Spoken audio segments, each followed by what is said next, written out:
Okay, let's me and the shovel have a short jaunt down the hill and just look around as we go.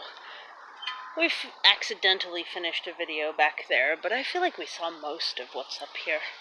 And we see it a lot anyhow. So,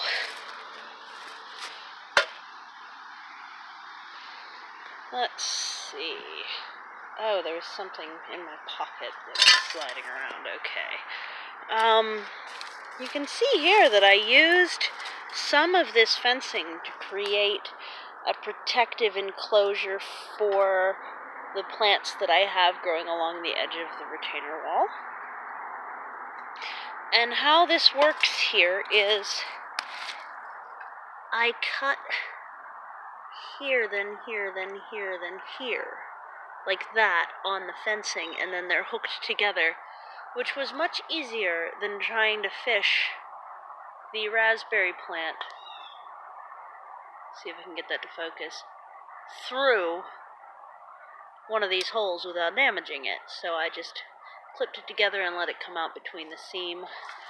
That'll make it easier to store, should I decide to store it. And then at the ends, similarly, there's it's just hooked up over itself at the ends to make an enclosure. And that's true on both sides. So here we have, of course, I already mentioned this new enclosure that I put on the native mulberry. I have this invasive mulberry that I'm letting be, because mulberries are yummy. But then I also added this native mulberry in here, which has had a bit of a rough start to life in that I did not realize how delicious the herbivores would find it to be. So, yeah, it's covered up now. So it's really just a gorgeous day here. And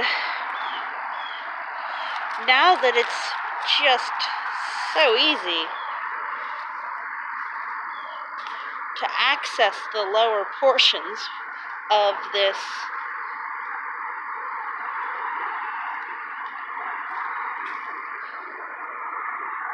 terraced garden area, I'm getting down here quite a lot.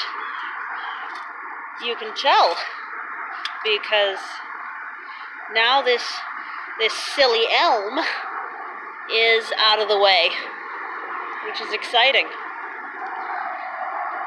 This here is a maple, and if you follow it down, there's a Y. That is a tree that got cut as a tall stump and lived through it just fine, and grew 2 new branches and sent them way up. So the former owner of this house used to get down here quite often, in spite of the very steep cliff down there. And he would cut the trees at about 2.5 to 3 feet stumps, and that wouldn't kill them, obviously, because they're still growing back out of where they were stumped. This one is a locust. I believe it's a black locust due to the size of the leaves, and it did the same thing where it just sent up a new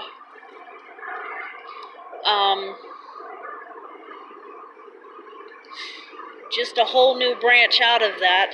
And down in here, I don't think you can see it on camera, but some of the stumps end up with rot as they're regrowing, and it's weird because there's like a bucket at the bottom of the stump where water's collecting, and yet the tree is growing this tall anyhow. So we're doing pretty good down here. The one I did last year is a maple that's over there, and its branches are just strewn across. My friend put them that way, and that's not an issue at all. I can see there's one that he did that's over there as well. So, there's a precedent. I did bring down a bunch of tools earlier and just left them here. I think I'm going to use the pole trimmer to get at these guys before they're too big around to do that. And hopefully it's not an optical illusion. Hopefully they really are as thin as they appear. It would also be really nice. I might be able to get further over that way and start trimming some of those as well. With the ones over here, I want to use their branches up against their trunks to start collecting soil in a terrace-like fashion there as well. That will allow me in the spring to plant the black locusts that I did collect. And I'd also like to identify whether or not that's a thorn black locust or just like a non-thorn one, because apparently they've both gone wild at this point. But the worst two trees out of this whole lot, well, is it just one tree? I think it is just one tree, but the worst tree out of this whole lot is this one with all the shaggy seeds on the edges. It just is the source of all of this crap, and a few down there, but the trouble is that is awfully close to the actual cliff, and I'm rather nervous to go down and do anything about it, to be perfectly honest. Yeah, there's another one here. They seem to really like the cliff edge. And I don't know what to tell you about that, except, well, we'll see how it goes. If I get down there someday. I've been down that far in the past, but not without someone spotting me, and I did not feel safe cutting trees that far down, so I don't know how I'm gonna handle that at all. We do what we can do. So, yeah.